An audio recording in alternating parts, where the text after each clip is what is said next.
రాష్ట్రమంతా షాక్. వీటి ధరలు ఒక్కసారిగా పెంపు. సామాన్యుడికి మరింత ఇబ్బంది అని చెప్తున్నారు.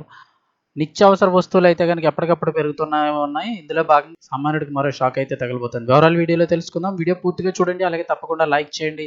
మరిన్ని అప్డేట్స్ కోసం ఛానల్ వెంటనే సబ్స్క్రైబ్ చేసుకోండి.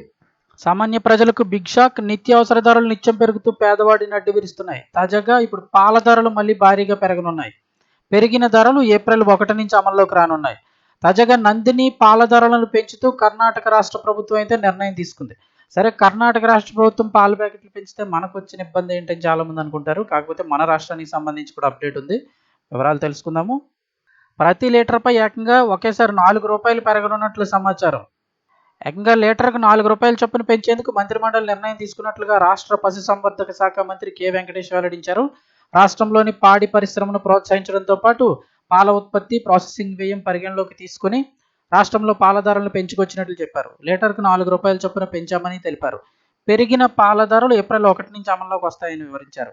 ఇక తాజాగా రాష్ట్ర ప్రభుత్వం తీసుకునే నిర్ణయంతో కర్ణాటకలో నందిని పాలు ప్రాథమిక రకం ధర లీటర్కు ₹42 నుంచి ఇప్పుడు ₹46కి పెరిగింది. ఇంకా అలాగే పెరుగు ధరను లీటర్ ₹50 నుంచి ₹54 పెరగనుంది. కర్ణాటక మిల్క్ ఫెడరేషన్ పాల ఉత్పత్తులను నందిని బ్రాండ్ పేరుతో అయితే విక్రయిస్తుంది. మరోవైపు కర్ణాటక ప్రభుత్వం తీసుకున్న నిర్ణయంపై సామాన్యులు అసంతృప్తి అయితే వ్యక్తం చేస్తున్నారు. సరే, అక్కడ పెరిగింది కదా, మనకి వచ్చింది ఏంటంటే ఇక్కడ తెలంగాణలో కూడా ఇప్పుడు పాల ధరలు పెంచాలనే యోచనలో తెలంగాణ సర్కార్ ఉన్నట్లు సమాచారం.